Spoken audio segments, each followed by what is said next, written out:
Chapter 1, Miss Ashton, congratulations on passing our company's online interview.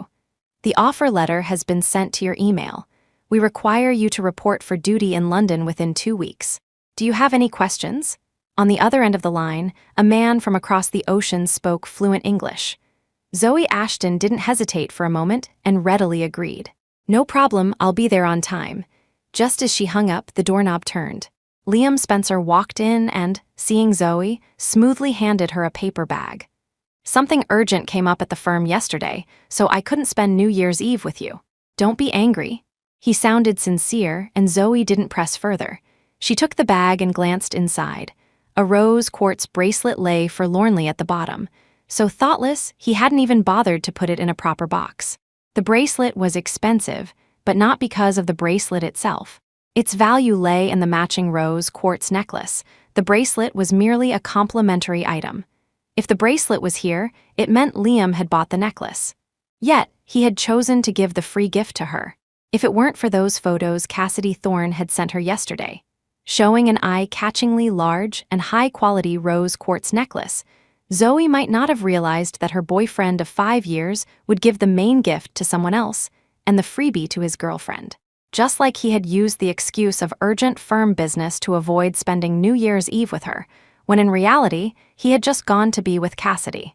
But in the end, she didn't expose Liam. After a thank you, she accepted the gift. Seeing Zoe put the gift aside without any further reaction, Liam frowned. Just as she was about to head back to her room, he stopped her. "Where's mine?" Startled, Zoe looked at Liam, who was blocking her way, not understanding what he was doing. "What's yours? You forgot. Weren't you the one who suggested we exchange gifts every New Year's Eve to show we care about each other?" Liam's face darkened, annoyed that he had remembered their pact while she had apparently forgotten. Zoe then remembered, saying dismissively, "We've been together for so many years, like an old married couple. There's no need for these formalities anymore." Liam instinctively wanted to retort, but then the words sounded eerily familiar. A moment later, he recalled. Last New Year's Eve, Zoe had enthusiastically prepared a gift for him, but he hadn't remembered their agreement, so when she came to exchange gifts, he was empty-handed. Her eyes filled with disappointment, she had asked him why he'd forgotten something they'd agreed upon. How had he replied then? He had said, "We've been together for so many years, like an old married couple. These are just formalities. If you forget, you forget." The excuse he had used then was now being thrown back at him. Liam finally understood how Zoe must have felt when she heard those words. For a moment, he was speechless. Finally, he awkwardly tried to change the subject. He looked around, found no good opening, and eventually brought the topic back to himself. "I'm hungry." His gaze followed Zoe intently. She replied with a single word, "Oh." Just "oh." Liam was astonished, not expecting her reaction to be so flat, so utterly indifferent. She feigned confusion. "What else? Do you need me to transfer you some money for food?" "That's not what I mean. His voice trailed off mid-sentence. Zoe looked at him, a hint of amusement in her eyes. Of course, she knew what he wanted to say. Liam used to be a picky eater, and his lawyer job always kept him busy, leading to irregular meals. So, whenever he said he was hungry, even if it was 3 a.m, Zoe would get up and cook for him. But now, she no longer cared if he got a stomach ache. "Since you have money, just go downstairs and eat. I have a get-together to go to later." With that, she turned to go back to her room to change. But she hadn't taken 2 steps before Liam grabbed her hand. Zoe looked back, meeting his sullen face again.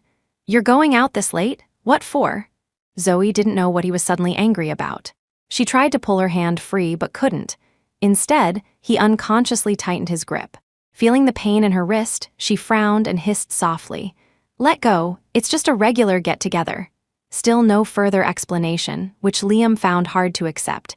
"But you've never been like this before." It was true. She would never abandon him for other things. If it were the old Zoe, upon hearing Liam say he was hungry, she would have immediately gone to the kitchen with no thought of going out. But now, she couldn't be bothered. After all, she had already decided to leave him. Chapter 2 that night, Zoe Ashton was truly acting out of character. Only one last guess remained in his mind. "Are you still angry?" "Really, I'm not." Zoe remained calm, her voice even tinged with a bit of helplessness. Her expression didn't seem fake, but Liam Spencer still felt uneasy. Glancing at his watch, he finally conceded. "It's too late now. It's not safe for you to go out alone. I'll go with you." As he said this, he started towards the entryway, but Zoe's impatient voice came from behind him. "No need. I'm meeting friends. It wouldn't be convenient if you came." His movements froze as her words fell. Surprise flickered in his eyes. He hadn't expected her to refuse. After all, in the first few years they were together, Zoe had mentioned wanting to introduce him to her friends many times, but he had always refused, citing his busy work schedule. Now that he had offered, she was refusing. He was about to speak when Zoe walked past him and straight out the door. The get-together was at a bar. As Zoe walked in, the few people already in the private room exclaimed in surprise. "Well, look who it is. What wind blew Miss Ashton our way today? I thought you were going to bail on us again with some excuse.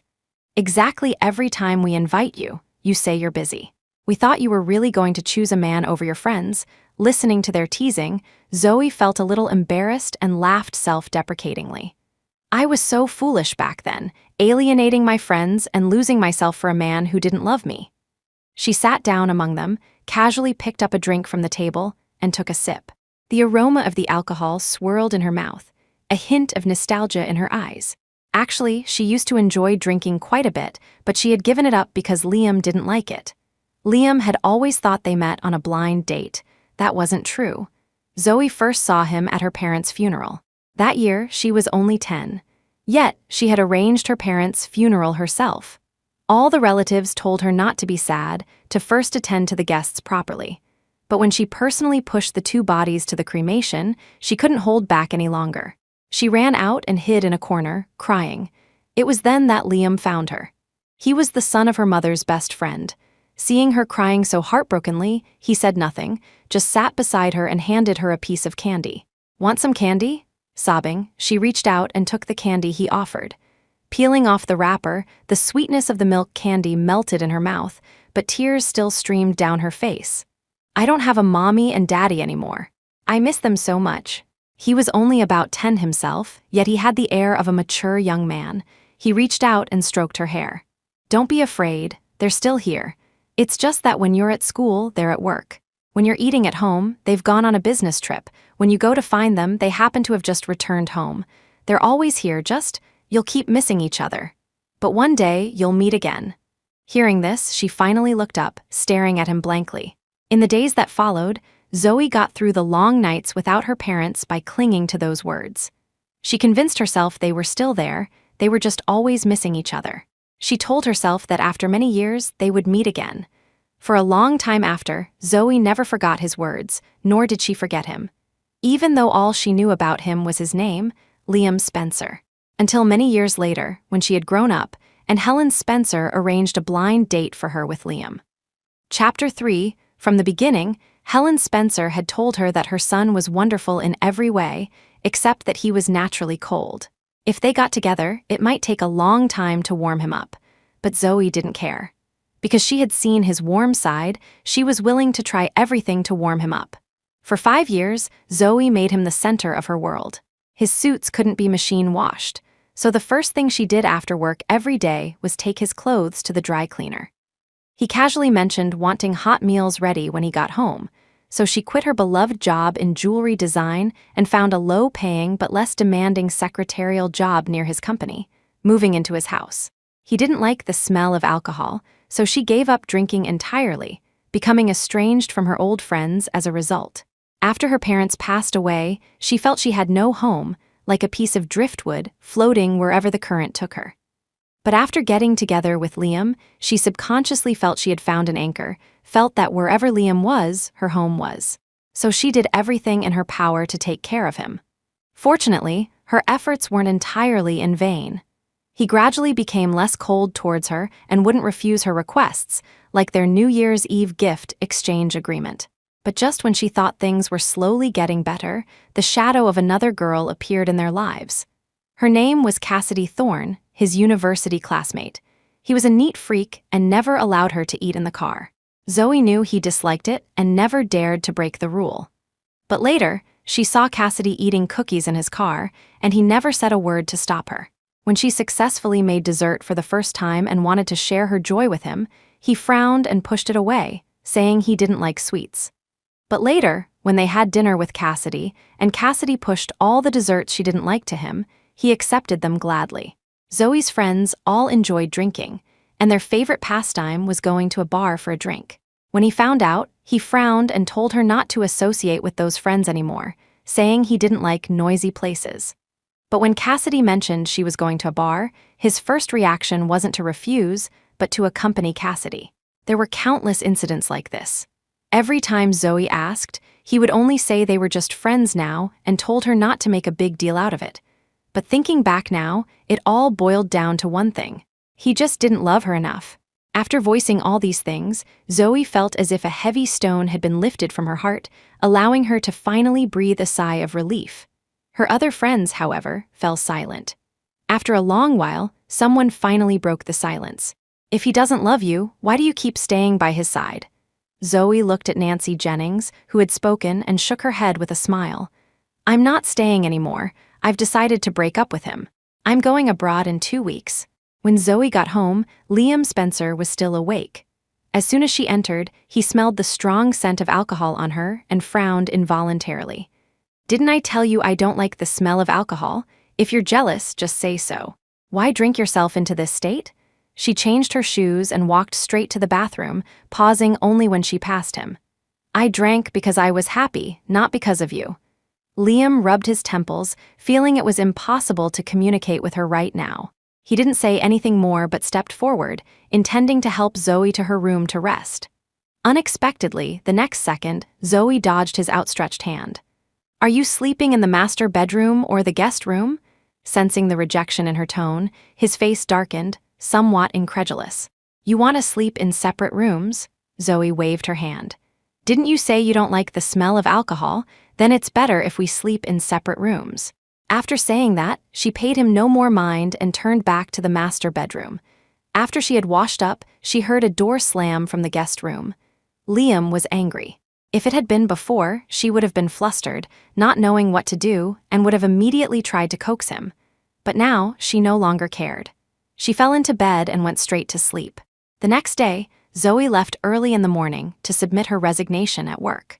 It was a simple process, and the handover was quick. It was just noon when she got home. As she entered, she saw Liam walking out with a cake box. Zoe's gaze fell on the cake in his hand, and she suddenly remembered. Today was Cassidy Thorne's birthday.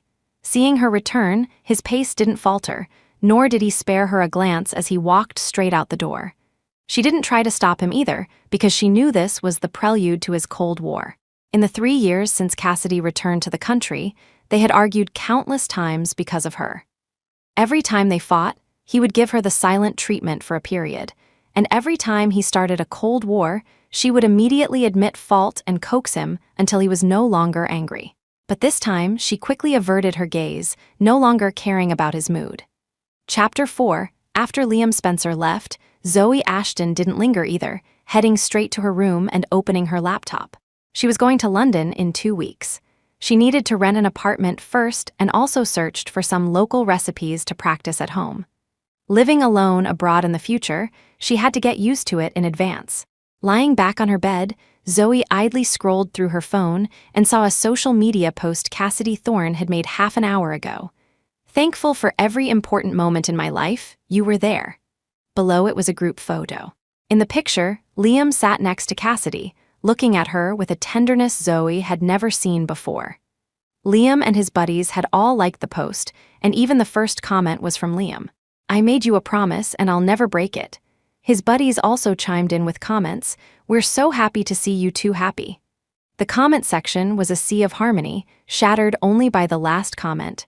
"Stop posting, Zoe will see it and make a fuss again." Zoe had indeed made a fuss initially. At that time, she didn't know Cassidy was Liam's first love, only thinking they were very good friends. So, when she noticed Liam's unusual attention and care towards Cassidy, she had gently reminded him that, after all, they were of the opposite sex, and even as friends, they should be mindful of appearances. It was just a normal reminder, yet he had immediately scowled. "We're all friends, just normal interactions. What's there to be mindful of?" Even his buddies had said, "Don't be so petty, trying to take away your boyfriend's basic right to have friends. That's too fussy." Zoe didn't understand why. Just because she mentioned Liam and Cassidy should be mindful of appearances, they all turned on her, saying she was overreacting. It wasn't until later that she accidentally found out Cassidy wasn't just his friend, but his unforgettable first love, whom he had been separated from due to his mother's disapproval, forcing Cassidy to go abroad. Only then did Liam agree to the blind date and start dating Zoe. She finally understood everything. No wonder Liam treated Cassidy so differently. No wonder his buddies never liked her and reacted so strongly when she wanted Liam to keep his distance from Cassidy. It turned out the person Liam truly loved from beginning to end was only Cassidy Thorne. Because in the eyes of his buddies, she was just a thief who had stolen Cassidy's place. So they felt Cassidy was his rightful match, and only with Cassidy would Liam be happy. Her thoughts pulled back from her memories. Zoe didn't confront Liam as they expected. Instead, she simply turned off her phone and fell into a deep sleep. She woke up in the middle of the night, shaken awake forcefully. Opening her eyes, she saw Liam, his face grim. She grabbed her phone from the bedside table, glanced at the time, and a wave of irritation washed over her. Zoe took a long, deep breath to suppress her impatience, then looked up at him. "What is it?" But when Liam spoke, his voice was icy, fully displaying his displeasure. "Zoe Ashton, do you even remember I'm your boyfriend? I came back so late and you didn't even call. My buddies' girlfriends all know to call them, ask what's up, urge them to come home. And you, not even a single text message. What exactly do you mean by this?" Chapter 5, Zoe Ashton looked at Liam Spencer, confused, not understanding what he was angry about. "You were with Cassidy Thorne and the others. What was I supposed to ask?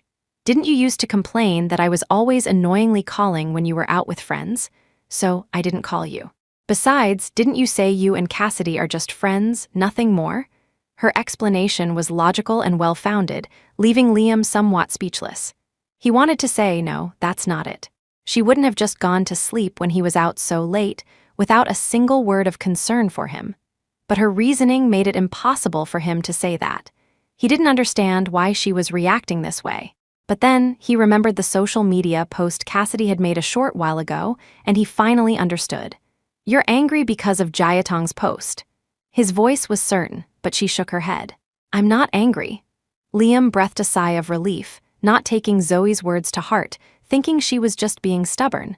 The explanation came rushing out. "Jayatong and I have known each other for so many years, it's normal for me to go help her celebrate her birthday. As for the comments under that post, they were just joking around. You don't have to take it seriously." Drowsiness gradually crept back in. She hadn't even listened carefully to his explanation before giving a perfunctory reply. "I know. You should go get some rest. Everything I said is true. You don't need to be angry about this." Liam heard the perfunctory tone in her voice, his patience wearing thin as he tried to explain. Zoe sighed, feeling helpless.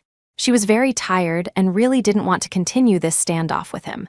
"Then, what will it take for you to believe I'm not angry?" She picked up her phone, found Cassidy's post, and liked it right in front of Liam. "Do you believe me now?" Liam fell silent, staring at Zoe, as if trying to ascertain from her face whether she was truly not angry. After a long moment, he conceded. He sat down beside her, reaching out to put an arm around her waist, but Zoe quietly shifted away. A flicker of shock crossed Liam's eyes. He hadn't expected Zoe to reject his closeness, but what followed immediately was the displeasure of being rejected. "Didn't you say you weren't angry?" She closed her eyes, unwilling to look at him anymore, but gave him a reason he had to accept. "It's my period today." His lips pressed tightly together. In the end, he got up without another word and walked out the door. The next morning, when Liam came out, Zoe was already eating breakfast. Seeing there was no portion for him on the table, he asked, "Where's mine?" Without turning her head, she slowly finished her breakfast before explaining, "You hardly ate the breakfasts I prepared for you before. I guess you don't really like my cooking, so I won't make it anymore. If there's anything you want to eat, just go downstairs and buy it yourself." Liam froze, completely unexpected this reason. He always felt Zoe had been very strange lately, but didn't know why. In the end, he could only assume she was still angry because of Cassidy Thorne. When he spoke again, his tone was uncharacteristically softer. "Didn't you always want to go to the amusement park? I'll go with you today. Don't be angry anymore." Having explained countless times that she wasn't angry, Zoe didn't want to continue. Anyway, even if she said it, he would only stick to his own opinion. As for the amusement park, the old Zoe had really wanted to go.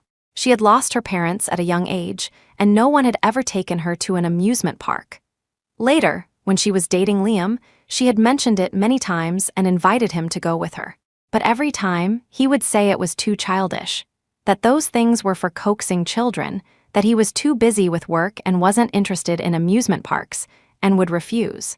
Recalling the past, this time it was her turn to shake her head. "Forget it, it's just for kids, let's not go." Chapter 6, the reason for refusal was still very familiar to Liam Spencer, but this time he didn't give up. It wasn't until Zoe Ashton finally got annoyed with his pestering that she relented. Since it wasn't the weekend, there weren't many cars on the road. The two of them drove smoothly and quickly reached the amusement park. They bought tickets and had just walked in when a group of very familiar people approached them. It was Cassidy Thorne and Liam's group of friends. The guy at the front, Samuel Taylor, excitedly walked up to Liam as soon as he saw him, greeting him and slinging an arm around him, pulling him forward. "Since we ran into each other, let's hang out together, the more, the merrier." Zoe lagged far behind, out of place with the group ahead. She had no reaction to Samuel's words, but Liam subconsciously glanced back at her. The group acted as if they had just noticed her, offering insincere apologies but still showing no intention of letting Liam go. It was as if they were saying, "If you're not happy, you can just leave." Zoe understood their meaning but didn't get angry. Instead, she smiled. "I'm fine with anything." After all, going to the amusement park wasn't her idea. Getting her approval, Liam breathed a sigh of relief and accepted the suggestion. The group wandered aimlessly, trying whatever seemed interesting. They tried gentle rides and, naturally, thrilling ones too. Throughout, he was surrounded by Cassidy, and naturally, he kept Cassidy protected behind him. Anyone who didn't know better would have thought they were the couple. Yet, ironically, his actual girlfriend, Zoe, walked at the very back, and from beginning to end, never once reminded Liam. When they reached the log flume ride, Cassidy suddenly became excited. "Liam, let's go on that one, okay?" Samuel and the others wouldn't refuse Cassidy's suggestion, so they all looked towards Zoe and Liam. Zoe hadn't expressed any opinion from the start. She wasn't afraid of thrilling rides, nor did she dislike gentle ones. She could accept anything and didn't have any particular favorite. Liam shook his head. "You guys go. I don't like these things, so I won't go." Just as he refused, Cassidy grabbed his sleeve and swayed it coquettishly. "Liam, let's go together, I'll be scared if you're not there." Seeing her pitiful expression, Liam couldn't bring himself to refuse again and agreed. But after saying yes, he subconsciously looked at Zoe again. She remained perfectly calm, showing no reaction, as if she didn't care about anything. Her composure made a sudden unease rise in his heart, but Zoe had already walked towards the staff member selling raincoats. A short while later, she returned empty-handed and shook her head at them. "I asked the staff. The raincoats are sold out." Hearing her say this, Liam hesitated again.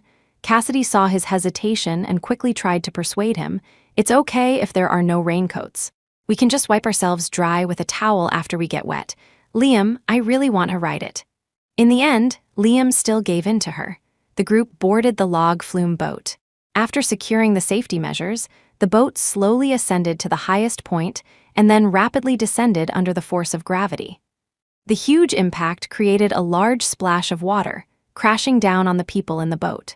The moment the water fell, Liam instinctively pulled open his jacket, firmly shielding Cassidy in his embrace. After one full turn, when they got off the boat, everyone except Cassidy was thoroughly drenched. It wasn't until he saw the soaked Zoe that Liam remembered he had been so focused on protecting Cassidy the whole time that he had completely forgotten about her. He cast an apologetic look at her. She didn't mind, even proactively finding an excuse for him. "It's okay, you were closer to her. It's normal to protect her." Zoe, looking completely unfazed, went to a nearby small shop, bought a towel, and started dabbing at her wet clothes and hair. The next attraction was still Cassidy's suggestion, heading towards the escape room. Soon, under the guidance of the person in charge, the group entered the escape room. They chose a horror-themed one. Cassidy, despite being easily scared, insisted on playing and stuck close to Liam's side as soon as they entered. Zoe took in every move they made, but remained silent and quietly watched as Cassidy occasionally shrieked in fright and was then pulled into Liam's embrace. "Don't be afraid, it's all fake." The puzzles in the escape room weren't difficult, but because the players each had their own hidden agendas, it took them nearly 2 hours to reach the final stage. The final stage didn't require solving puzzles, but needed them to follow a storyline. According to the instructions, a man and a woman needed to play the roles of bride and groom in a mock wedding ceremony. After completing all the procedures, they would watch a video of an NPC's memories to clear the stage. Logically, Zoe and Liam were the only couple present, so it would have been most appropriate for them to play the roles. But Samuel Taylor spoke up at this moment. "I heard Zoe is afraid of ghosts. How about we let Jayatong and Liam play the parts?" Chapter 7, as soon as these words were spoken, the other friends chimed in agreement. Zoe Ashton listened to their clumsy excuses but didn't expose them. For example, Cassidy was actually the one who had been screaming in fear all along the way.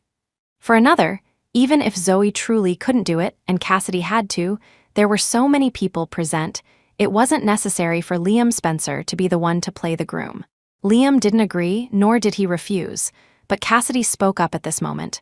"That wouldn't be right. If Killin and I play the parts, Tingwin will get angry later." Though her words were a refusal, her hand kept holding Liam's, not letting go, and her eyes, when she looked at Zoe, were full of provocation. Just then, Zoe, who had been listening quietly, moved. The moment she moved, Samuel and the others thought she was angry again and started to criticize her in roundabout ways. "It's just a game, why do you care so much?" Zoe scoffed inwardly, but feigned confusion on her face. "What are you talking about? Aren't we still missing an efficient? I'm just here to be the efficient." With that, she walked to the efficient's position, signaling Liam and Cassidy to quickly stand in their corresponding places. Everyone was surprised by her reaction. After exchanging glances, they started jeering, saying that since sister-in-law said it was okay, they should hurry up. Once everything was arranged, she began to recite the vows. The procedure went smoothly until Zoe said, "And now, I invite the groom and bride to kiss." Liam's movements suddenly stopped. Seeing him stop abruptly, Zoe didn't ask why. She walked straight behind him, gave him a sharp push, and sent him stumbling towards Cassidy. And Liam, stumbling, his lips landed on Cassidy's cheek. As the kiss landed, the curtain behind them began to play a video.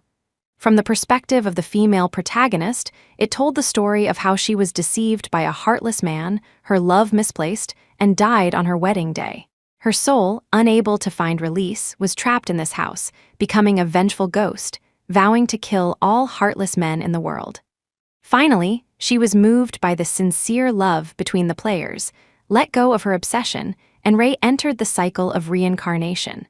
The story ended, and the last door opened. The group emerged from the room, their expressions varying as they thought about the sincere love mentioned in the final video.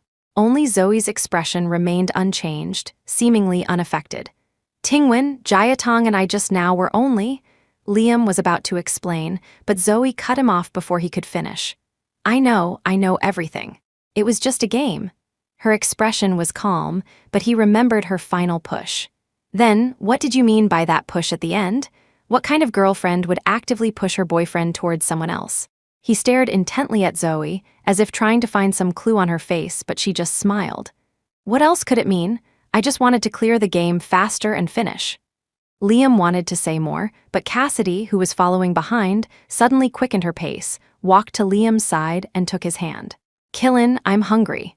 There's a restaurant up ahead, let's go get something to eat." Seeing Cassidy say she was hungry, Liam subconsciously glanced at the time. It was already lunchtime. They really should eat. He nodded and started walking towards the restaurant. Samuel and the others, seeing this, tactfully waved their hands. "We should head back too. We won't join you. If I don't go back soon, my girlfriend will be looking for me." After saying that, he didn't forget to give Cassidy an ambiguous thumbs up, and after saying goodbye to Liam, turned and walked towards the exit. Zoe, deliberately ignored by everyone, glanced at Liam and Cassidy standing closely together and also spoke up. "You guys go eat. I have some errands to run, so I'll leave first." With that, without looking at their reactions, she walked straight out. Zoe saying she had errands wasn't an excuse. Some time ago, she had applied for a passport, and today was the day she could pick it up. After leaving the amusement park, Zoe took a cab straight to the passport office to collect her passport. After getting her passport, the first thing she did was take a photo and post it on her social media, holding up the passport and her offer letter with a caption. Embarking on a new journey in life visible to everyone, except she had blocked Cassidy Thorne, Liam Spencer, and all his buddies. She had originally just wanted to share her joy, but unexpectedly, 3 days later, she received an unforeseen call. It was from Professor Eleanor Vance, her university mentor who had taught her for 4 years. They hadn't contacted each other since Zoe had given up her beloved career for Liam. Thinking back now, Professor Vance must have been disappointed in her for not fighting for herself. "Professor Vance, why did you suddenly think of calling me?" On the other end of the line, Professor Vance's voice was cheerful. "I heard you're going abroad to pick up design again. Coincidentally, there's a class reunion tomorrow. Let's get together, consider it a farewell for you." Thinking of her long unseen mentor and classmates, Zoe didn't hesitate and agreed. That night, she went to bed early in the guest room, not even noticing when Liam came back. Chapter 8. The next day, Zoe Ashton left the house and took a cab straight to the address Professor Eleanor Vance had sent her. As soon as she walked into the reserved private room, Professor Vance beckoned her to sit beside her. Since it was a class reunion, even though they hadn't seen each other for years, there was no shortage of topics to discuss. The group ate and chatted, and time passed quickly. Zoe was talking with Professor Vance when her phone suddenly rang. She picked it up and saw it was a call from an intern at Liam Spencer's law firm. As soon as the call connected, the intern's flustered voice came through. "Miss Zoe, Attorney Spencer is having another stomach ache, but I don't know what medicine he needs. What should I do?" Zoe didn't hide anything and directly told the intern the names of the 2 medications he usually took. Then, a rustling sound came from the other end, followed by the intern's voice, tinged with tears. "Miss Zoe, I couldn't find them in the office. Could you please bring them over?" If it had been before, Zoe would have immediately agreed upon hearing the intern's words. But now, she refused without any hesitation. "If you can't find them, just go buy them at a nearby pharmacy or have them delivered. It's very convenient, I won't be coming over." After saying that, she hung up. Seeing this, Professor Vance, who had been silent, asked, "Is that the boyfriend who made you give up everything back then?" Zoe nodded. "Yes, then will he agree to you going abroad?" Professor Vance looked at Zoe, her voice filled with unspoken concern. Zoe had been the top student in her department, loved jewelry design, had talent, and was willing to work hard. She had a bright future ahead of her, but because of a relationship, she willingly gave up jewelry design to wholeheartedly take care of her boyfriend. She was afraid that Zoe would once again give up this hard-won opportunity because her boyfriend disagreed. But to her relief, Zoe quickly shook her head. "It doesn't matter if he agrees or not. I've already decided to break up with him." Unexpectedly, just asking casually yielded such a pleasant surprise. Professor Vance burst out laughing. "Good, that's how a woman should be. How can you give up your future for a man? Zoe, you were the most talented student I ever taught. If you had continued on this path, your future would have been dazzling. It's a pity you made a wrong choice once. This time, you must make a name for yourself." Zoe listened with a faint smile. "I will, because I've learned how to love myself." By the time the class reunion ended and Zoe returned home, it was already very late. She pushed open the door and walked into the living room. When the lights came on, she looked up and saw Liam Spencer sitting on the sofa, his face grim. She was startled at first, but upon recognizing Liam, she frowned unconsciously. "What are you doing here?" Liam, pale-faced, stared intently at Zoe. After a long moment, he finally spoke, but not to answer her question. "Where did you go, coming back so late? Don't you know I had a stomachache today? Why didn't you come find me?" Several questions in a row, enough to express his dissatisfaction. But contrary to his displeasure, she looked at him, her face still only calm. "I didn't come over today, firstly because I genuinely had something to do, and secondly, I'm very far from your office, so there was really no need. It would have been more appropriate for you to have someone buy it or order delivery. Even if I went, I couldn't have helped you." With that, she prepared to leave again. Liam finally couldn't maintain his composure, his voice involuntarily rising. "Zoe Ashton, you weren't like this before." She looked at him faintly. "What was I like before?" Liam's body trembled slightly, and he looked like he was about to become more agitated. Zoe pressed her temples and suddenly reached out to grab him. She spoke, but her words made him feel as if he had fallen into an ice cave. "All right, it's too late and I'm very tired. Calm down, I'm going to bed." Chapter 9, with only 2 days left before her departure, Zoe Ashton deleted and blocked Liam Spencer and all his friends from her contacts and social media. Anyway, she wasn't the one he liked, and the sister-in-law they truly acknowledged was Cassidy Thorne. After she went abroad, there would be no need to contact these people anymore. After deleting her friends, she then went into all the group chats she had once painstakingly joined for Liam's sake and left every single one. Having cleared away everything related to him, Zoe started to pack her luggage. After all, she had lived here for 5 years, and packing up took quite a bit of effort. Fortunately, Liam had said this morning that the law firm had a new case and had rushed out, giving her time to pack. After placing her suitcases by the door and finishing everything, Liam happened to push open the door and walk in. As soon as he entered, he saw the suitcases piled by the door. A sudden ominous premonition rose in his heart. He asked her, "What's all this?" She was a little surprised that Liam had returned so early today, but looking at the suitcases, her expression remained unchanged as she casually found an excuse. "A lot of things are old. I'm planning to replace them. These are things I'm going to throw away." He looked at them doubtfully, but eventually withdrew his gaze. Liam had returned at this time today for other reasons. Thinking about it made his blood boil, and there was a faint hint of fear in his voice. "Why did you suddenly delete me?" Not expecting him to discover he had been deleted so quickly, Zoe then took out her phone, logged out of her account, feigned surprise, and replied, "Oh dear, why did my account log out?" Under Liam's gaze, she fiddled with her phone, logged back into her account, and looked at him apologetically. "You were probably deleted as a friend for the same reason. My account was hacked."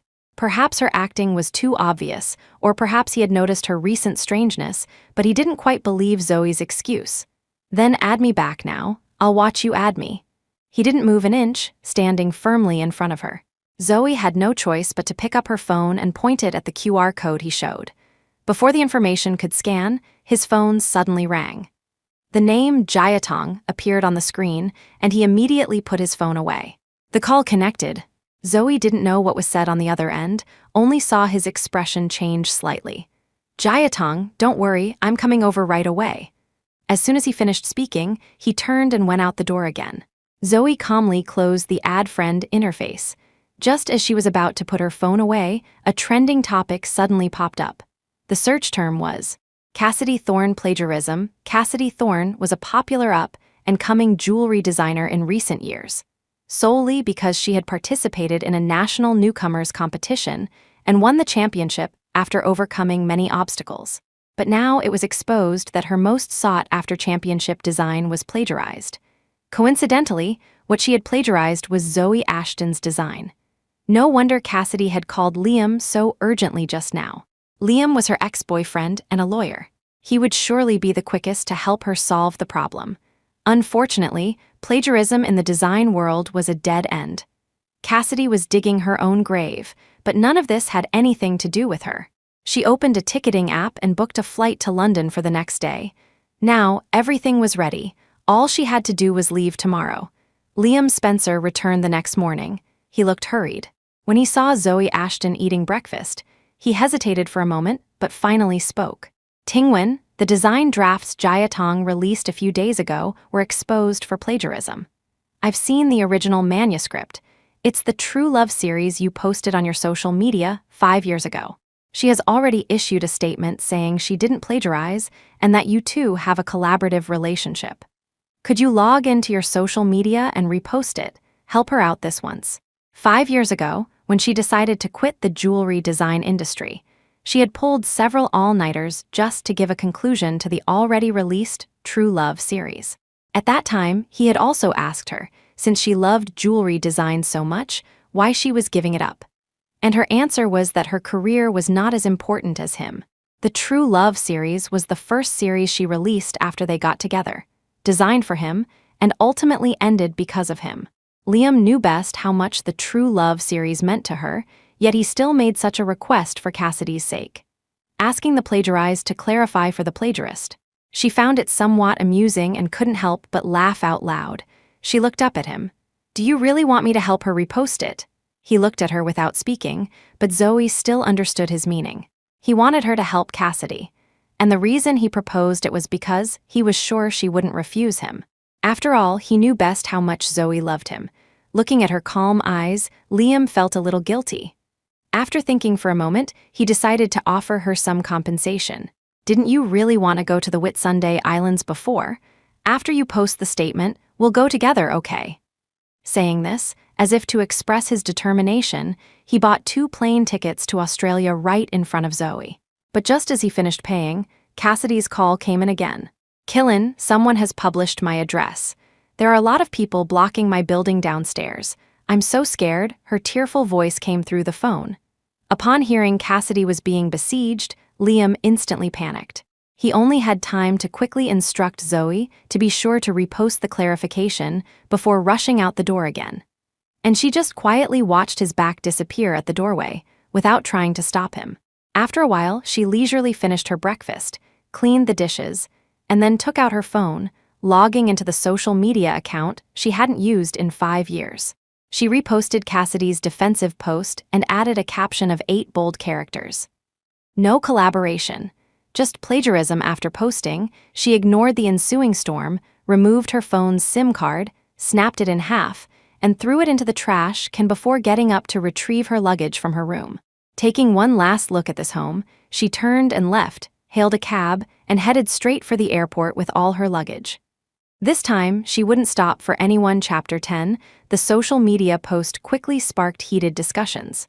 The original creator, stepping forward to name Cassidy Thorne as a plagiarist, made her previous denial and claims of collaborative inspiration, just half an hour earlier, seem utterly ridiculous. Netizens' anger surged, and some extremists even found Cassidy's exact address, painting "Copycat Crook" "Drop Dead" in large, scarlet letters on her front door. At that moment, Liam Spencer was in Cassidy's apartment, comforting her and telling her not to be afraid. "Jayatong, it's okay. I'm a lawyer. I won't let any of these people who exposed your personal information and came here to intimidate you get away with it. They'll pay the price." But his comfort failed to stop Cassidy's tears. Instead, she cried even harder. She pulled up the social media post Zoe Ashton had made a short while ago, accusing her of plagiarism, and threw herself into Liam's arms, her voice full of grievance and fear. "Killin, didn't you say Tingwen promised to help me clarify? Why is she still saying I plagiarized? Is it because she still won't forgive me?" She wept pitifully, a sight that pained Liam deeply. Hearing her say that Zoe had posted, but it was to accuse her, a surge of anger welled up in him. He subconsciously wanted to look for Zoe's contact, but then remembered that yesterday, when he said he'd watch her add him back, Cassidy's call had interrupted, and he hadn't received a friend request since. It was clear she hadn't added him back. Helpless, he could only look for her phone number, but when he dialed, he discovered he had been blocked. Connecting this with the suitcases he had seen piled by the door yesterday, an absurd thought emerged. He forced himself to remain calm and searched through the group chats Zoe had once painstakingly joined to be connected with him, scrolling through the member lists again and again, but he couldn't find that familiar profile picture. He tried every method he could think of to find Zoe, but all ended in failure. Even on her social media platform, he had been blocked. The unease in his heart intensified.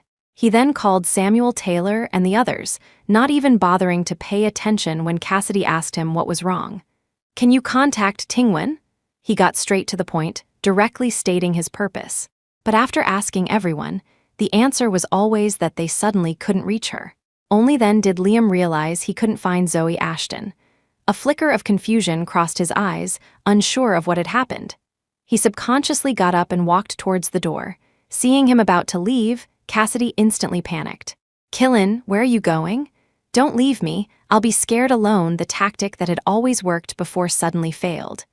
Liam pushed her away, went straight down to the underground garage, got in his car, and drove directly home. Cassidy didn't dare go out alone. Seeing him leave regardless, she could only slam the door shut in resentment.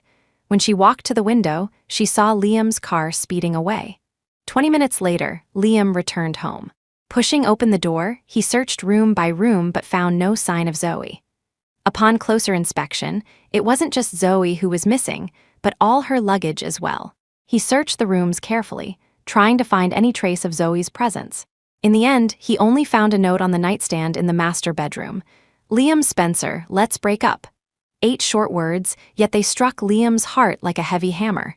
Zoe wanted to break up with him, but she clearly loved him so much, how could she bear to let go? Back then, for his sake, she had even given up her favorite jewelry design.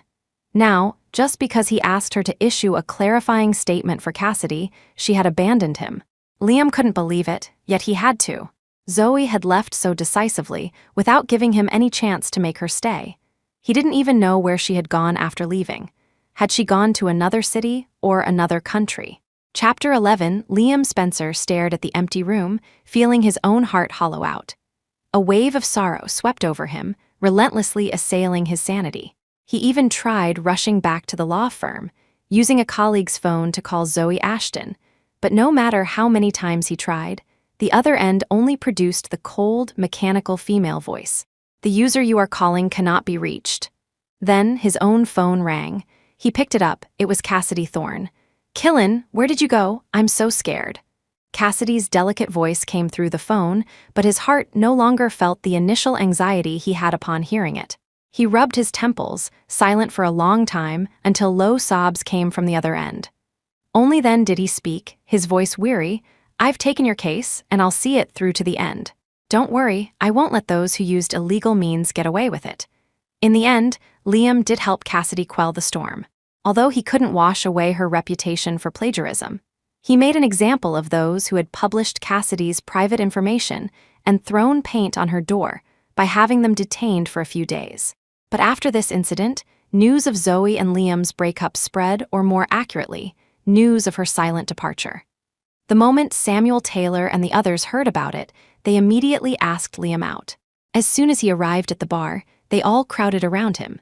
No wonder Liam has been busy handling Jayatong's case these past few days, and Zoe Ashton hasn't come looking for him. Turns out she finally had the self-awareness to give up. "Hey, Liam, since she's sensibly let go, when are you planning to get back together with Jayatong?" They chattered on, but Liam didn't understand what they meant. "Get back together with whom? What do you mean, don't you like Jayatong?" At these words, the others were the ones who stared blankly. "You're not planning to get back with Jayatong? Why would I get back with her?" Liam took a swig from a bottle of beer, his eyes filled with dejection. These past few days, he had tried all sorts of methods but still couldn't find out where Zoe had gone. The only information he could find was that Zoe had eventually gone abroad. As for which country or city she ended up in, it was unknown. He shook his head, his voice laced with disappointment. "Right now, I just want to find Tingwin quickly." "Find Zoe Ashton for what? Liam, don't tell me you've actually fallen for Zoe Ashton." Samuel's eyes were wide with disbelief, looking at Liam, who had aged considerably in just a few days, as if he had just realized something. Liam drank his beer gulp after gulp. Hearing Samuel's question, he suddenly paused. Fallen for Zoe Ashton? He had never considered this question. It was just that with Zoe's silent departure, he always felt an emptiness in his heart, and he wasn't used to it. After a long silence, he gave a self-deprecating laugh and spoke softly. "She's my girlfriend. We were together for 5 years. Isn't it normal to fall in love with her? If you like her, why? Then what's the deal with Jayatong?" On the other side, Gabriel Young snatched the bottle from his hand and set it aside, his eyes full of confusion. "We all thought you liked Jayatong and were forced to be with Zoe Ashton by Auntie Helen. So we all tried our best to help you and Jayatong be alone together, and you never refused. Now you're saying you like Zoe Ashton?" Liam picked up another bottle of beer, leaned back on the sofa, his whole being exuding an air of dejection, his voice filled with annoyance. "I don't know. I only know that the day I found out she left, my heart felt like a piece was missing. Whatever I do, I think of her." He thought they would side with him, but unexpectedly, when he finished speaking, the others looked at him with complicated expressions. Finally, it was Gabriel who scoffed, placing the beer bottle back in front of him. Liam Spencer, you deserve this. Chapter 12. The others drank with him for a while, then gradually dispersed, leaving Liam Spencer alone in the private room, drinking himself into a stupor, glass after glass. Liam rarely let himself go like this. During his school days, he was always the other family's child, constrained by the image of a good student, never daring to do anything out of line. The first time he indulged himself was the year he met Cassidy Thorne. She didn't have good grades and was often bullied and isolated in class. Liam remembered her vividly because he had encountered her being bullied several times. He had helped her a few times, and as a result, she had latched onto him. Later, Liam discovered that Cassidy was very popular with the opposite sex. Even his own friends liked her. Even he, at the time, couldn't resist and fell in love with Cassidy during their time together. They dated for 3 years. Liam had planned to introduce her to his parents after graduation and then propose, but Helen Spencer disliked Cassidy. She felt Cassidy was too calculating, so she paid to send Cassidy abroad and then arranged the blind date with Zoe Ashton. Actually, initially, he hated Zoe Ashton. Although Cassidy's departure had nothing to do with her, she had ultimately taken Cassidy's place. At that time, he thought he would absolutely never fall in love with her. But later, Zoe gave up so much for Liam. Every time he asked her why, Zoe would say that in her heart, he was the most important, and for Liam, she could give up anything, want for nothing. He began to be moved by her unreserved love, and his attitude towards her softened. It was at this time that Cassidy returned. She swept back in, carrying the embers of his not yet extinguished love, and he once again distanced himself from Zoe. Because he felt that if it weren't for Zoe, his girlfriend now would be Cassidy, the one he truly liked. He also thought that what he wanted was Cassidy. Until later, every time Samuel Taylor and the others egged them on, creating opportunities for him and Cassidy, he didn't refuse, but a resistance began to appear in his heart. At that time, he thought, just one last time, and from then on, he would only treat Cassidy as a friend. He prided himself on being able to do it.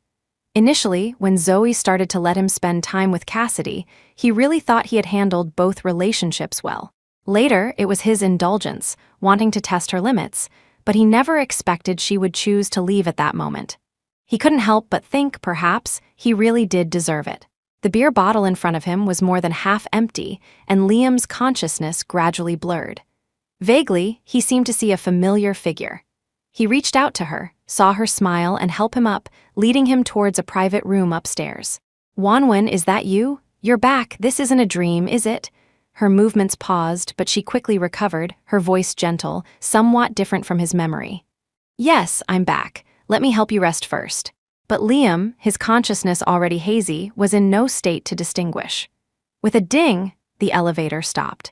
He was helped into a room, and the next second he was placed on the soft, large bed. He fell soundly asleep. Beside the bed, Cassidy Thorne's fingers traced over his closed eyes, finally landing on the buttons of his shirt, a flash of resentment in her eyes. "Liam Spencer, you are mine. I won't let you fall in love with anyone else. In this lifetime, you can only be with me." With that, she removed her own clothes and lay down beside him. Chapter 13, 5 years later. New York City Airport. Zoe Ashton, in a red dress and sunglasses, walked out of the airport. Returning to the land where she had lived for many years, she couldn't help but feel a bit emotional. When she went to London, she had intended to stay there permanently. But after 5 years, she finally understood why London was called a food desert.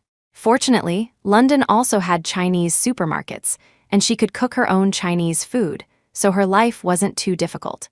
Therefore, upon learning that the company intended to open a branch in her home country, she immediately applied to return with the team. The main group was still behind, not yet out. Zoe pushed her luggage cart and stopped to the side of the exit, waiting for them. Just then, a familiar male voice sounded from behind her, tinged with disbelief. "Wanwen, is that you?" The moment his voice fell, a shadow fell over her. She looked up. Who else could the person before her be but Liam Spencer? After 5 years, he finally saw the person he had dreamed of seeing. His voice trembled and he reached out, wanting to pull her into his embrace. But Zoe's actions were quicker. The moment he reached out, she took a step back. "Mr. Spencer, please show some self-respect." The distant address made Liam freeze, and her retreating motion pained his heart even more. Wanwen, where have you been all these years? I've been looking for you for 5 whole years. I finally found you. Mr. Spencer, where I went is none of your business, nor did I ask you to look for me. Besides, our relationship isn't close enough for you to call me Wanwen. His eyes held a deep affection she couldn't understand. Seeing his eyes instantly turn red, she remained cold and distant. Mr. Spencer, you can call me Miss Ashton. He shook his head, still in disbelief. Wanwen, how could we have no relationship? You're still angry with me, right? I know I was wrong. Can you give me another chance? I promise I won't disappoint you this time. Zoe sighed helplessly, for the first time understanding what it meant to talk to a brick wall. Liam Spencer, are you incapable of understanding plain English? I'm angry with you. Angry about what? Have you forgotten we broke up 5 years ago? Give you another chance.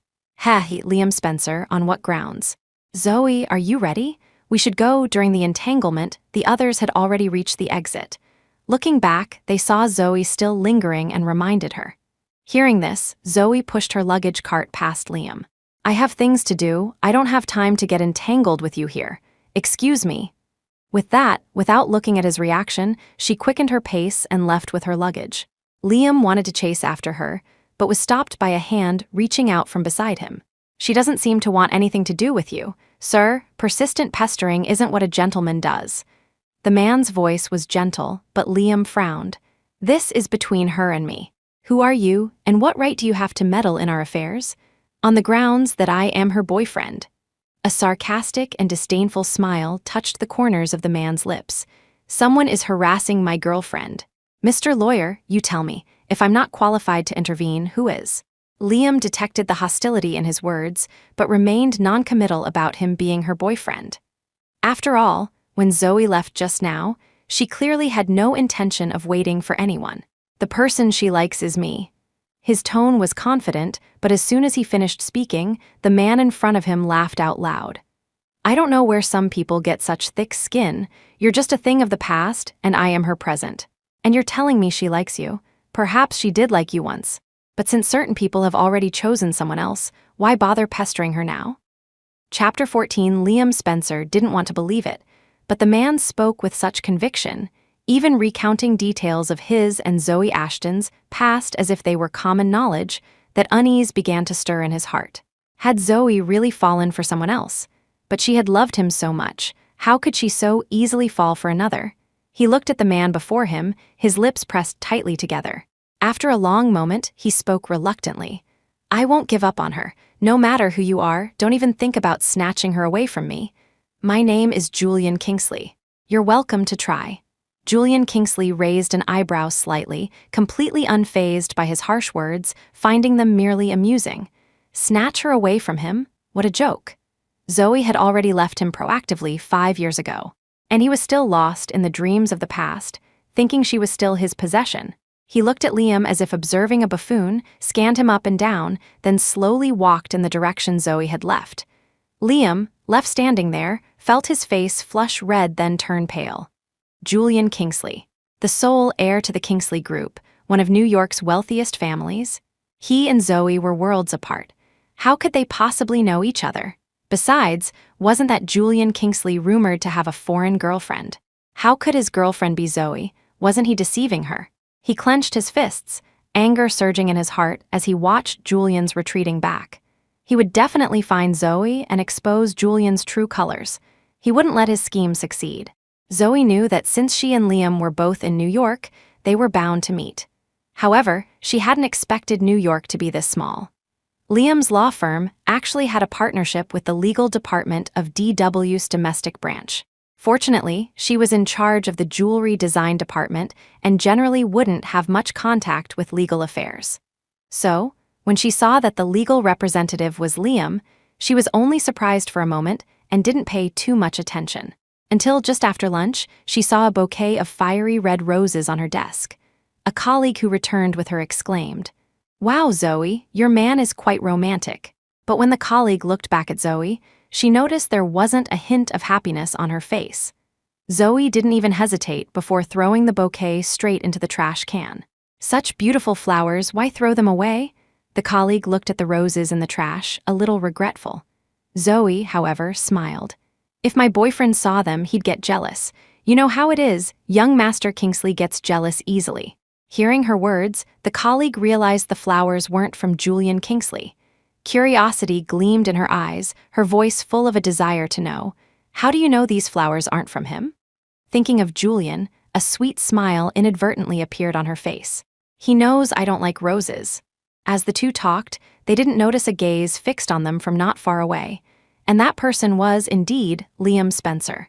He couldn't hear what Zoe and her colleague were saying, only saw her throw the roses into the trash without hesitation, without even checking first. After a brief moment of disappointment, Liam became even more convinced of his thoughts. Indeed, Zoe didn't like Julian Kingsley. Otherwise, upon seeing roses, a symbol of love, she would at least have checked if Julian sent them before deciding whether to throw them away, right? Moreover, Julian hadn't appeared even once in the past few days. Coupled with Zoe's decisive act of throwing away the flowers, didn't this indicate they weren't genuinely fond of each other, perhaps not even a couple? So, did this also mean he wasn't entirely out of chances? Chapter 15, joy welled up in his heart, sweeping away the gloomy mood of recent days. Having gotten the answer he wanted, Liam Spencer frequently glanced at the clock on the wall. This was probably the day in the past 5 years he had most eagerly anticipated quitting time. Time ticked by minute. Finally, when it was time to get off work, Liam quickly went downstairs and waited by Zoe Ashton's car. 10 minutes later, Zoe, having packed her things and ready to go home, saw Liam waiting by her car. When he saw her approaching, the smile on his face could no longer be hidden. "Wanwen, do you have time today? My mom heard you're back in the country and has been really wanting to see you." Zoe had initially planned to leave directly, but her movements paused when he mentioned Helen Spencer. Although she and Liam had broken up, Helen had been reasonably good to her during their 5 years together. It wouldn't hurt to pay her a visit. "I'll visit when I have time." With that said, she got into her car. As the car started, he still wouldn't leave. The car window muffled his voice, but she still heard his words clearly. "Wanwen, I don't know what your relationship with Julian Kingsley is, but I want to tell you, he's definitely not a good person. He already has a girlfriend abroad. Wanwen, I can't bear to see you being deceived. Can you just listen to me for a moment?" The car window slowly rolled down, revealing Zoe's delicate profile. "What else do you want to say? But let me remind you first, if it's about Julian and me, you don't need to say any more. Our business has nothing to do with you." The phrase, "our business has nothing to do with you," completely dispelled the joy that had just risen in Liam's eyes. She had completely separated herself from them, but he still felt unwilling. He had only made one mistake, why wouldn't she even give him a single chance? A hurt expression appeared on Liam's face, but he quickly spoke before Zoe's patience ran out. "Wanwen, you have to believe me, my love for you is real, and everything I say is true. Guys like Julian Kingsley, those rich kids, do they have any sincerity? Has he ever told you that he has another girlfriend abroad?" He spoke with sincerity and earnestness, but Zoe paid no attention to his words. She turned her head, finally looking at Liam seriously, but the look in her eyes was not the gratitude and joy he imagined, but deep mockery. "Liam Spencer, 5 years no see, and you've become such a gossip monger. Indeed, a person's heart is like a mirror.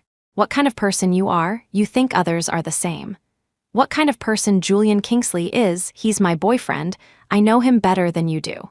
Before you slander others, did you ever consider that his girlfriend abroad is me?" Hearing her words, Liam froze. He had never imagined Zoe's answer would be like this, never thought her opinion of him would be so low. He stood there blankly, watching Zoe roll up the car window and drive away. 20 minutes later, Zoe returned to her rented apartment. As she opened the door, she saw Julian Kingsley in an apron. Seeing her return, a gentle smile immediately bloomed on his face. "You're back. Just one more soup and dinner will be ready." Looking at his novel attire, Zoe was somewhat surprised. She reached out and pinched his approaching cheek. "You can actually cook. How many more surprises do you have that I don't know about?" Julian smiled indulgently and pulled Zoe to sit at the dining table. "I just learned today. Wanna try?" She glanced at the 4 dishes on the table, all simple home-style dishes. Though simple, they looked quite presentable. She picked up her chopsticks and tried a bite. Surprise bloomed in her eyes, and she immediately gave him a thumbs up. Delicious, Zoe praised him generously, then sighed, I never thought you'd have a talent for cooking. Finally, she made a decision. It's this good on your first try. It seems young Master Kingsley has quite a talent for cooking. Then, cooking will be your job from now on. Seemingly not expecting Zoe's reaction, Julian froze for a moment. After recovering, he couldn't help but chuckle. You're really not polite. You're probably the only one who dares to order around the heir to the Kingsley group like this. Chapter 16. The next day at noon, when it was lunchtime, Zoe Ashton was about to go downstairs to eat when Liam Spencer walked over with an insulated lunchbox. Wanwen, you haven't eaten yet, have you? I brought you lunch. Let's eat together, he said, preparing to place the lunchbox on her desk. Who knew? She stopped his action. No need, I'll just go downstairs and eat by myself. Zoe Ashton refused without leaving any room for negotiation, yet he still wouldn't give up. Liam Spencer smiled somewhat forcedly, but still pushed the lunchbox towards her. I brought this especially for you, just accept. Before he could finish his sentence, a sharp female voice came from behind him. Liam Spencer, I prepared that for you. How dare you give my heartfelt gesture to some other little minx? Zoe Ashton turned her head and saw that this was also an acquaintance. It was Cassidy Thorne. Her voice was sharp and harsh, sounding particularly piercing in the quiet office. Others in the office couldn't help but frown. Zoe Ashton pushed the lunchbox back. Compared to the panicked Liam Spencer, she appeared remarkably calm. She said it herself, it was prepared for you. What's the deal with you bringing it for me to eat? This scene couldn't help but remind him of the time 5 years ago when Zoe Ashton had decided to leave. She was like this then too, no matter what happened, she always looked completely unfazed. She didn't care who he was with, nor did she care about him. In his days, Cassidy Thorne had already walked closer. Upon seeing that familiar face, she was momentarily speechless. 5 years ago, she had taken advantage of Liam Spencer's drunkenness when he mistook her for Zoe Ashton and climbed into his bed.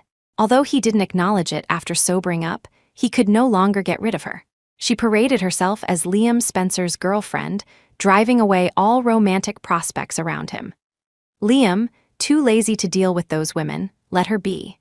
Although no one said it, Cassidy knew that Liam's tolerance was conditional on her not bullying Zoe Ashton.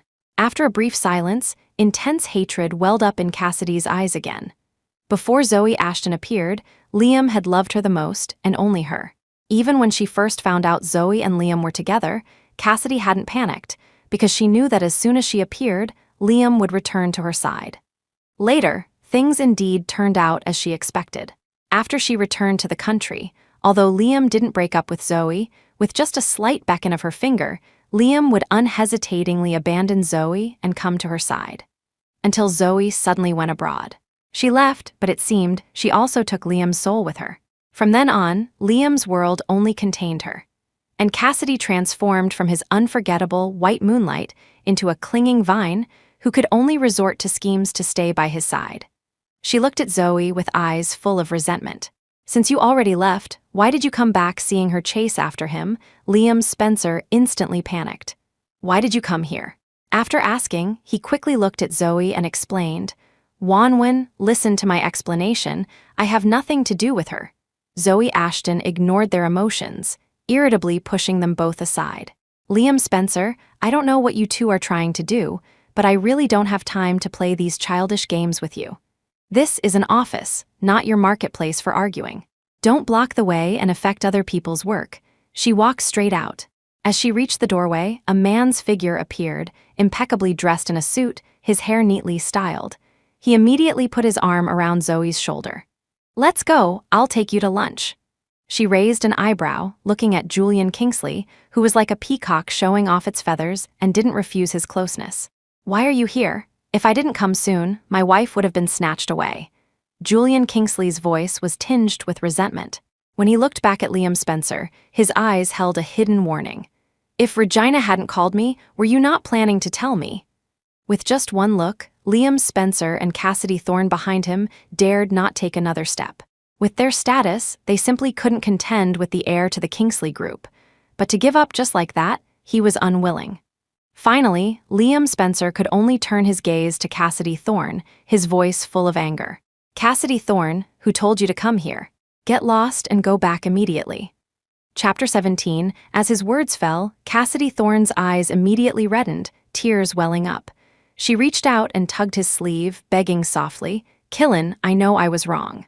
I won't follow you without permission next time. Please don't send me away." Seeing more and more people looking over, Liam Spencer didn't want to get entangled with her further. He tossed the lunchbox into the trash can by her feet. "Since you're so attached to your lunchbox, you don't need to bring me any from now on." With that, he slapped her hand away and turned to leave with a cold face. Seeing him leave, Cassidy instantly panicked.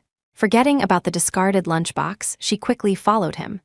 Meanwhile, Zoe Ashton and Julian Kingsley had already arrived at the restaurant. She finished ordering first, then handed the menu to Julian. "Our company is hosting a party next week. We can bring a +1. Do you want to come?" "Of course, I'm going." Julian finished ordering, handed the menu back to the waiter standing by, and nodded. "I can't bear to see you watching everyone else in pairs while you're all alone. Since you've already invited me, I'll reluctantly accompany you." Zoe shot him an annoyed glance, then paused. "Forget it. Since you're so reluctant, I'll just find someone else to go with me." Saying this, she actually took out her phone and pretended to message someone else. Julian, hearing her, looked at Zoe in disbelief. "I was just saying it casually. Are you really going to strip me of my +1 status? So cruel." The meal ended amidst their playful banter. By the time they returned to the company, Liam Spencer had already left.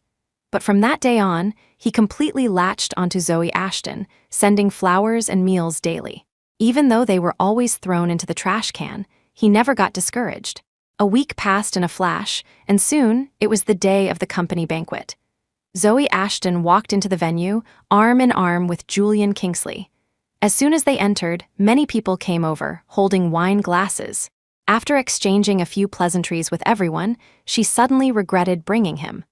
Apart from some business owners in the industry, although everyone greeted her first, 9 out of 10 were there for Julian. Zoe didn't particularly enjoy dealing with these business social obligations, but those people always liked to use her as an entry point. The result was that what should have been Julian's social event ended up being most tiring for Zoe. Half an hour later, Zoe rubbed her cheeks, which were almost stiff from smiling, and glared at Julian. "You handle them yourself. I need to go rest for a bit." Zoe took a small piece of cake, found a corner to sit down, and ate it in small bites. Before she could finish the small cake, an unwelcome sight appeared before her. "Wanwen, why are you here all alone?" Liam Spencer had a smile on his face, his eyes full of deep affection as he looked at Zoe. "Didn't young Master Kingsley come with you? See, I told you those rich young masters have no true feelings. Look, he's not even willing to accompany you to a banquet." Her expression didn't change. She didn't even glance at him, and was about to get up and find another spot. But as soon as she moved, Liam followed. After a standoff, her face was full of impatience. She looked at him. "Spit it out." After her rare use of a curse word, Liam looked embarrassed and forced a smile. "Wanwen, during the time you were away, I really did a lot of thinking. I used to think the person I liked was Cassidy Thorne, and I hurt you. I apologize. But in the 5 years after you left, I realized that the pain of losing you was far more severe than when Cassidy left. I then realized, Wanwen, that I had actually fallen in love with you long ago. My feelings for Cassidy were just a lingering obsession from the past. Wanwen, can you give me another chance to make amends?" Chapter 18, he spoke with such sincerity that if Zoe Ashton hadn't personally experienced that period, she might have actually chosen to forgive him. But now she gave him a cold glance, her words equally ruthless. "No. You say you only later realized your feelings for Cassidy Thorne were just an obsession. Who knows if you'll later say the same about me? If a person can't even recognize their own heart, why should I believe your promises?" With every word Zoe spoke, Liam Spencer felt his heart grow colder, until only a weak defense remained. "Wanwen, I'm not lying to you, really. During the time you were gone, every day felt worse than death. Wanwen, I can't live without you." In the distance, Julian Kingsley, who had been caught up in conversation, noticed the situation here. He apologetically interrupted the person he was speaking to, gestured towards Zoe's direction, and said, "Sorry, I have something to attend to, so I won't keep you company." Seeing the man who had been persistently bothering Zoe, those people nodded understandingly and let him go. Julian quickened his pace towards the corner, but suddenly noticed a furtive figure. Dressed as a waitress, she walked slowly towards Zoe with her head lowered, her face obscured, only identifiable as a woman. In an instant, an ominous premonition rose in his heart. And in the corner, due to the confrontation, Zoe still had her back to the woman, completely unaware of the danger. Julian broke into a run, but due to the distance, he was still a few steps behind the person. At that moment, the woman pulled out a knife from her clothes and lunged fiercely at Zoe. "Zoe Ashton, go to hell!" The moment the voice sounded, Liam looked up and saw the knife-wielding woman. The dagger was already nearing Zoe. Instantly, his pupils constricted, his eyes wide with fury. Without thinking, he grabbed Zoe and switched places with her. The next second, the sound of a dagger piercing flesh and a man's muffled groan echoed in her ears. Blood exploded before her eyes. At that moment, Zoe's mind went blank, losing the ability to react. Liam's full weight pressed down on her, making her unsteady. She supported him as he knelt to the ground. Unexpectedly, the person in front of her had suddenly changed. The knife-wielding woman only froze for a moment before raising the knife again, intending to stab Zoe. But this time, before she could make a move, a powerful force struck her wrist. The pain in her wrist shot to her brain. She could no longer hold the dagger, and it clattered to the floor. The next second, she was kicked to the ground, and then a member of security personnel who rushed over pinned her down firmly, unable to move. After a brief panic in the banquet hall, since the assailant had been subdued, things quickly calmed down. Some called the police, others called for an ambulance. The woman's mask was violently torn off, and a burning pain spread through her body. When Zoe looked up, she met the exposed face of the person and recognized her at once. Cassidy Thorne. After a moment of stunned silence, Zoe finally understood the cause of the incident. The only connection between them was Liam. If Cassidy wanted to kill her, it could only be because of him. But Zoe didn't understand. From their last conversation, she and Liam should be a couple by now. Just because he had been pestering her recently, Cassidy wanted to kill her. She sat there blankly. Soon, someone helped Liam and settled him aside. Then, Zoe fell into a warm embrace. Chapter 19, feeling the strong heartbeat against her ear, Zoe Ashton's body temperature gradually returned. "Are you hurt? I'm sorry I was late." Julian Kingsley's voice still trembled slightly. As he spoke, he scanned her from head to toe, only breathing a sigh of relief after personally confirming she had no injuries. He then pulled her back into his embrace. By now, Zoe had also recovered, sensing his lingering fear. She gently patted his back. "I'm fine, don't worry." Though she said so, the thrilling scene from just moments ago kept replaying in her mind. It was so close. The person stabbed could have been Zoe. He still held her tightly in his arms, unwilling to let go, afraid that if he did, he would find everything before him was an illusion. "Thank goodness you're okay, I was scared to death." Amidst his fear, Julian suddenly remembered Zoe being held in Liam Spencer's arms, and a trace of annoyance flashed in his eyes. It was all his fault for being too slow, allowing Liam to shield Zoe from the knife first. This man with ulterior motives, who knew if he would later exploit Zoe's kindness to soften her heart. But as long as he was here, no one could snatch Zoe away. "Zoe Ashton, you little minx, I'm going to kill you, you little minx. I won't let you go, just you wait." Cassidy Thorne, though restrained, still refused to be quiet, cursing loudly. When she looked at Zoe, her eyes were full of resentment. But before she could continue her tirade, someone casually grabbed a tablecloth and stuffed it into her mouth. Instantly, only Cassidy's muffled, unwilling whimpers remained in the venue. With such an incident, the banquet naturally couldn't continue. "Dare to hurt Wanwan, I'll make you pay a painful price for your actions." Julian, who was comforting Zoe, heard her curses, whipped his head around to look at Cassidy, his eyes filled with rolling dark clouds. Stared at by him with eyes that regarded her as a lifeless object, she finally quieted down. As the overwhelming emotions subsided, Cassidy finally felt a wave of fear. She timidly shrank back, but she was already pinned against a corner by the wall, with no room to retreat. Soon, the police and ambulance arrived, taking Cassidy and Liam away. The other guests at the venue left directly after giving their statements. As for Cassidy's subsequent handling, Julian left it entirely to his lawyers. Coming out of the police station, Regina Davies looked displeased, pulling Zoe along and complaining. I signed a cooperation contract with them because I heard their business capabilities were good. Turns out they can't even handle their messy private lives, not only ruining our first banquet, but also nearly causing me to lose a key team member. It's just rotten luck to encounter such a contractor. I'm firing them all when I get back. After a pause, she added resentfully, even if I have to pay compensation, I'm tearing up this contract. All right, don't be angry. Getting angry easily causes wrinkles. You spent a lot of money on maintaining this face. You're already going to pay to terminate the contract. You can't waste the money spent on skincare because of them too. Zoe helplessly soothed her. Seeing her emotions calm down a bit, she continued, besides, the incident was caused by their boss, that's true, but he almost died saving me. That counts as making amends. So please don't be angry, okay? Hearing her say this, Regina finally relented. All right, for your sake, I won't pursue this matter with them for now. We'll talk about it after Liam Spencer recovers. The two talked for a while longer, then parted ways outside the police station. One went home, while the other, after Julian came out, went to the hospital together. After all, he had saved her life. No matter how many past grievances there were, it wasn't appropriate to keep dwelling on them now. Chapter 20, when Zoe Ashton and Julian Kingsley arrived at the hospital, Liam Spencer was already out of the emergency room. Zoe and the others went directly to his ward. Liam's mother, Helen Spencer, was there. Zoe walked in first and softly called out, "Auntie Helen." Julian didn't go in but sat down on a chair outside the ward.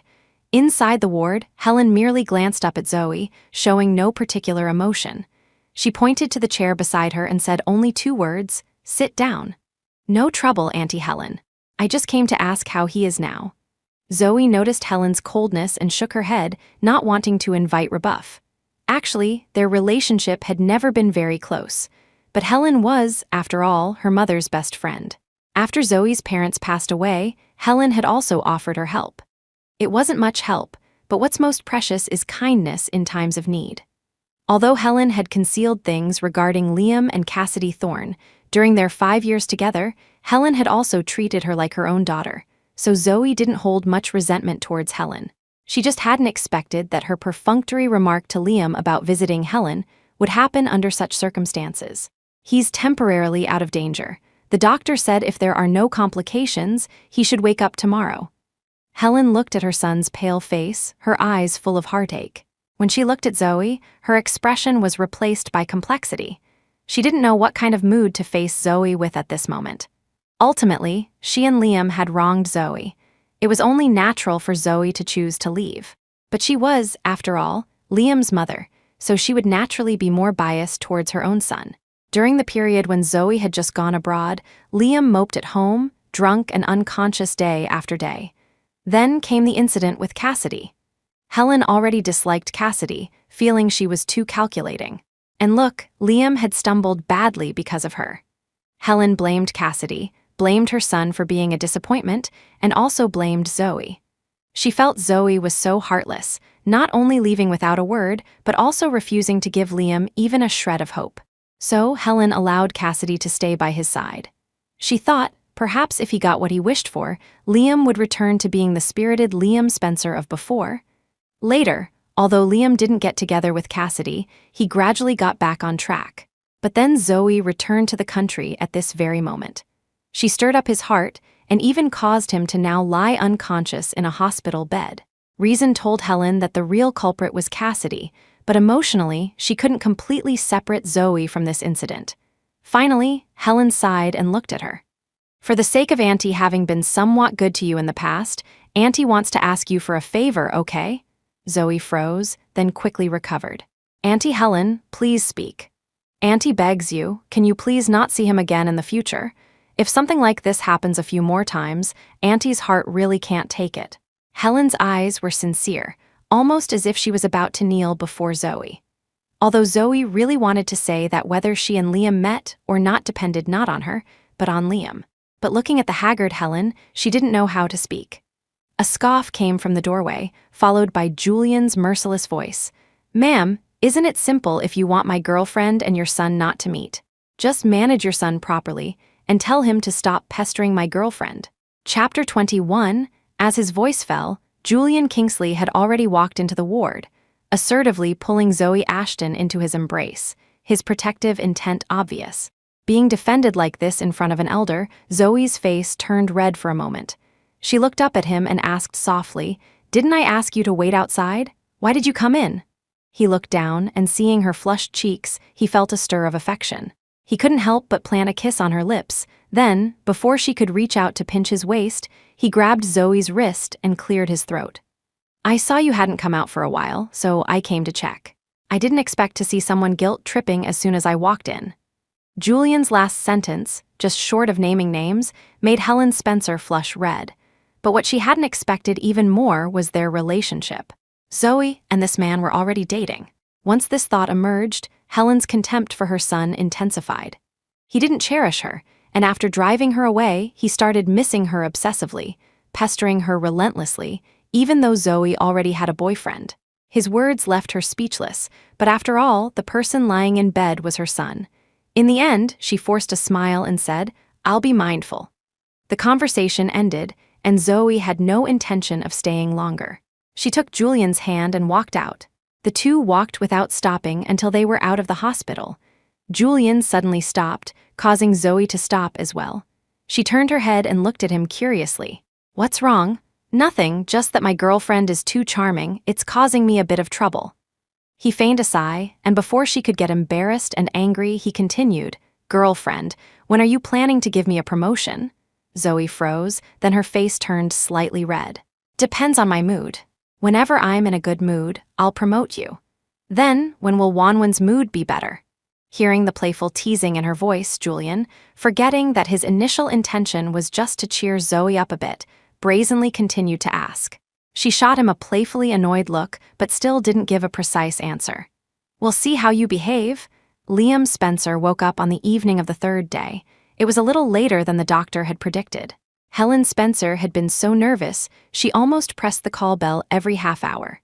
Finally, it was only after the doctor repeatedly assured her that his vital signs were all normal and he would be fine that Helen's anxiety lessened. But the doctor was also quite understanding. After all, the stab wound was near the chest cavity. If the assailant's original target hadn't been shorter than Liam, the knife could have gone straight into his heart. And because there was no doctor at the scene of the crime and no timely treatment, when Liam was sent to the hospital for emergency rescue, he almost received a critical condition notice.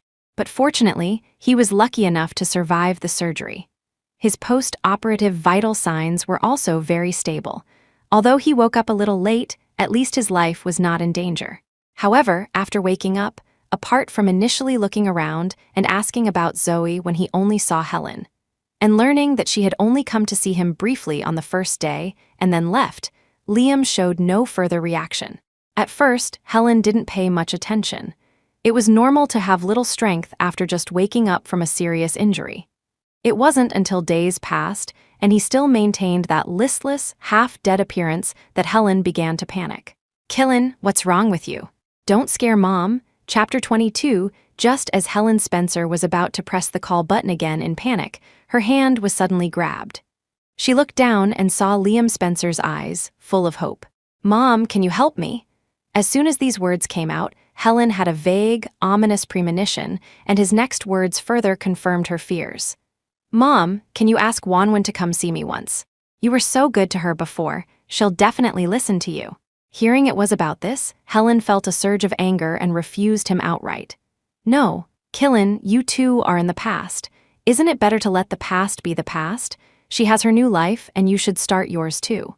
Didn't you dislike her before? She's not the only woman in the world. Why do you have to make yourself like this?" She spoke earnestly, hoping Liam would listen to her advice and let go of the past. When Liam was still desperate over Cassidy Thorne, she had ways to make him let go and accept others. Helen believed it was the same now. As long as there was enough time, Liam would eventually let go of Zoe Ashton one day. But he shook his head, shedding tears in front of Helen for the first time, pleading with her, "Mom, I can't forget her.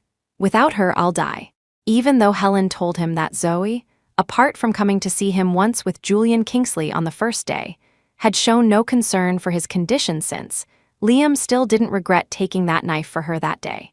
However painful the dagger plunging into his chest was, he was equally glad.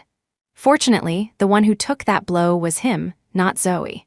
And Liam wanted to believe, no matter how much she didn't want to see him before this, given Zoe's personality, she would never be so heartless as to only visit him once and not even confirm he was out of danger and awake. And if she did so, there could only be one reason. Helen had told her not to come see him anymore.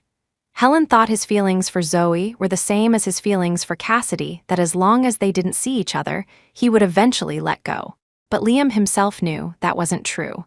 People say that in moments of life and death, one sees one's feelings most clearly.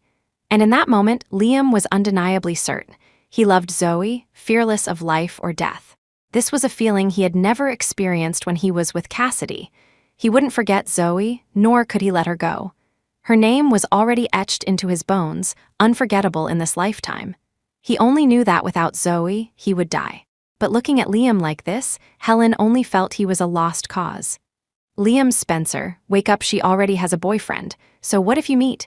She and her boyfriend are very much in love. She won't come back for you. Helen's words failed to awaken Liam's reason. He still looked at Helen with pleading eyes. Mom, just this once, let me see her once, just once is enough. She hardened her heart, refusing to look or listen to his pleas, silently deadlocked with him. And he just kept repeating that one sentence. They were both gambling on who would give in first. And in the end, the one who got his wish was Liam.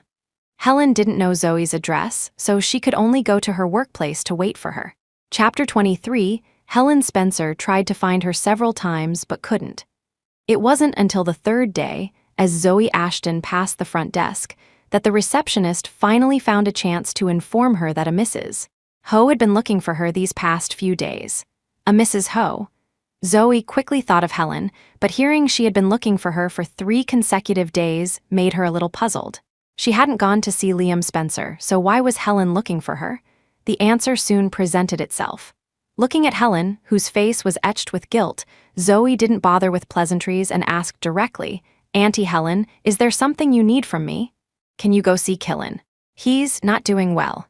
Seeing Zoe ask directly without any small talk, Helen knew she had probably guessed she was here about Liam, so she didn't hide it. But after saying that, she quickly added, Tingwin, I know I spoke a bit harshly to you last time. Auntie apologizes. Please don't hold it against Auntie. Just once, just this once, and I'll never bother you again. Helen initially thought that by apologizing, Zoe wouldn't dwell on the previous incident and would naturally agree to see Liam. Unexpectedly, Zoe directly shook her head. Auntie Helen, you were the one who requested I not see him. I agreed back then, and I will honor that. Besides, even without that agreement, I don't have much time recently. Helen's expression stiffened slightly. Hearing her last sentence, she subconsciously replied, Is something wrong? Zoe smiled faintly, a look of happiness appearing on her face, the smile in her eyes deepening. Yaojin proposed to me. We're busy with the engagement arrangements recently. This answer was like a blow to the head. Helen hadn't expected their progress to be so fast. She naturally didn't know that the wedding Liam hadn't even thought of giving Zoe after 5 years of dating was something Julian couldn't wait to give her. He had pursued Zoe for 2 years, dated her for 2 years, and only proposed in the 3rd year because when they first got together, she had said she had once given up her dream for someone and didn't want to give up her dream for anyone else again. He never looked down on her family background. The Kingsleys, as one of the most prominent families, didn't need their children's marriages to solidify their business. For Julian's choice of wife, they valued character more than family background. They had never objected to Zoe wanting to pursue her career first. When she could stand shoulder to shoulder with him through her own abilities, they wished for her to be even stronger than anyone else. Zoe had spent 5 years successfully establishing herself in the jewelry design industry, making a name for herself. Now, when people talked about her, they mentioned her career and abilities, not the title, young Master Kingsley's girlfriend. She finally had plans to take things further. And all he needed to do was, at this moment, present everything he wanted to give her to Zoe. 2 knocks, thump thump, sounded before the reception room door was pushed open, and Julian's voice appeared at the doorway. He held up an insulated lunchbox and smiled gently at her. "Fiancé, how much longer do you need? I've come to bring you lunch." "Soon." Zoe smiled back at him, beckoning him to sit beside her, then turned back to Helen. "Auntie Helen, is there anything else?" Chapter 24. Helen Spencer looked like she wanted to say something but hesitated. In the end, she just shook her head. "You two eat first. Today, just pretend I was never here." With that, without waiting for Zoe Ashton or Julian Kingsley to react, she stood up and walked towards the door. Only after Helen's figure completely disappeared did Julian casually ask, "What did she come for?" Zoe took the lunchbox he handed her. Seeing him trying hard to feign indifference, she couldn't help but chuckle. She didn't hide anything and instead embellished the story a bit as she told him everything. It wasn't until she saw the jealousy on his face growing stronger that she finally stopped teasing him and soothed. "All right, I didn't agree to see him. What's there to be jealous about?" Who knew that Julian, upon hearing this, suddenly became interested. "Why not see him? Not only should you go, but I should go too coincidentally. Isn't our engagement party coming up soon? Wanwen, let's go deliver him an invitation together." Zoe was still wondering when he had become so generous with his previous sentence. It wasn't until she heard his next sentence that she finally understood what he was planning. But who was she to deny him? If he wanted to go, then they would go. At 5 o'clock that afternoon, Zoe and Julian pushed open the door to Liam Spencer's hospital room. As they opened the door, Zoe's eyes met Liam's, who was looking up. Instantly, she saw surprise in his eyes. When Helen had returned, she hadn't told him that Zoe was getting engaged to Julian, only that she hadn't seen Zoe that day. Liam had thought he wouldn't see her today either, but unexpectedly, the surprise had arrived so suddenly. Before he could even rejoice, unbeknownst to him, Helen's expression had already changed. More than their sudden arrival, Helen wished they hadn't appeared, just as they had told her earlier that day. After all, for someone who said in the afternoon they wouldn't come, to suddenly arrive, and with Julian Kingsley at that, there was only one last possibility. They weren't here to see Liam. Sure enough, after a few brief pleasantries, they got straight to the point. "We came to see you today, actually. There's one more thing." Helen didn't even have time to stop him before Julian had already taken out an invitation and handed it to Liam. "5 days from now is Wanwen's and my engagement banquet. This is the invitation. You're welcome to attend." He smiled perfectly, but Liam's smile cracked piece by piece. Soon, his smile could no longer be maintained. "You two are getting engaged." This time, the person who answered was Zoe. "Yes. Although we had some unpleasantness before, after my parents passed away, it was thanks to Auntie Helen's help. Even though we couldn't be husband and wife, in my heart, you will always be my family. If you can come, I would still be very happy." The phrase, "you will always be my family," struck Liam's heart like a heavy hammer. Just, family? He stared blankly as Zoe's mouth kept opening and closing, but a sudden ringing filled his ears. Intense pain spread from his chest throughout his body, as if thousands of steel needles were piercing every inch of his skin. The pain engulfed him in endless darkness. His voice grew fainter and fainter until it disappeared completely. Finally, even his consciousness completely vanished. Dr. Helen's alarmed voice echoed through the ward.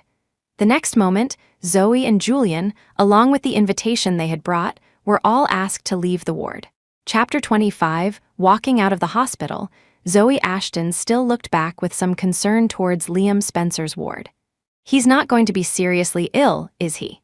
Was what we did a bit too much?" After all, he was the one who saved her life. If their actions caused him serious harm, she would inevitably feel a little guilty. Although Zoe hadn't expected Liam's psychological resilience to be so poor. But if Liam really suffered something because of their words, she would still feel somewhat remorseful. Julian Kingsley patted her head soothingly, his face also a bit serious. "Don't worry, he won't. I've already called the best doctor over." Liam Spencer was indeed fated to live. That fainting spell not only caused him no harm, but also helped release the pent-up frustration in his heart, which could be considered a blessing in disguise. On the 3rd day after he woke up, Cassidy Thorne's sentence also came down. 3 years in prison, but because she was found to be pregnant, it was commuted to probation. After being released from the detention center, Cassidy moved into the Spencer family home. Cassidy thought the Spencer family had finally accepted her, but she didn't expect that she had merely moved from one cage to another. She used the child to pressure Liam into a hasty marriage registration. There were no blessings, no wedding, only him taking the marriage certificate on the day of registration, then hurriedly leaving, abandoning her alone at the Civil Affairs Bureau. Time quickly passed to the day of Zoe and Julian's engagement party.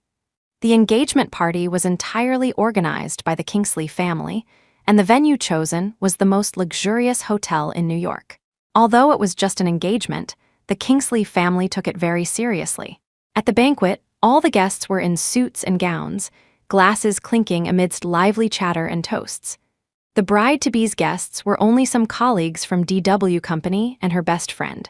Most of the people were invited by the Kingsley family. Watching the Kingsley family and guests congratulating each other, Zoe felt both happy and a little overwhelmed. Why did Uncle Kingsley invite so many people?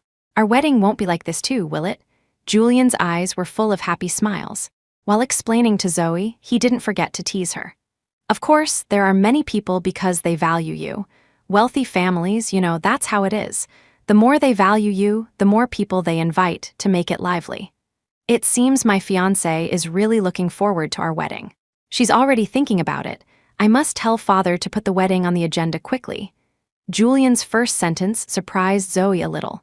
She hadn't expected wealthy families to also emphasize a lively atmosphere with many people. His next sentence made her blush again. "You're teasing me again. If you keep this up, I'll ignore you." Seeing her about to leave, Julian quickly pleaded for forgiveness. "I was wrong. I was really wrong, Wanwen. You can't leave. What about the engagement party if you leave? We can't have it without the leading lady." Amidst their playful banter, they never noticed that in a corner of the banquet hall sat a man with a somewhat pale face, yet still trying hard to appear energetic. This person was none other than Liam Spencer, who, disregarding Helen's objections, had insisted on attending the engagement party right after being discharged from the hospital. He had later retrieved the engagement party invitation. Even if he couldn't marry Zoe, he wanted to witness her happiness with his own eyes. Today, he had specially worn his most expensive and magnificent suit. Anyone who didn't know better might have mistaken him for the protagonist of this engagement party. "Wanwen," he thought, "today I attend your engagement party in my finest, and I'll pretend I've already married you. In this life, we were fated to meet but not to be together. I hope in the next, we can be husband and wife."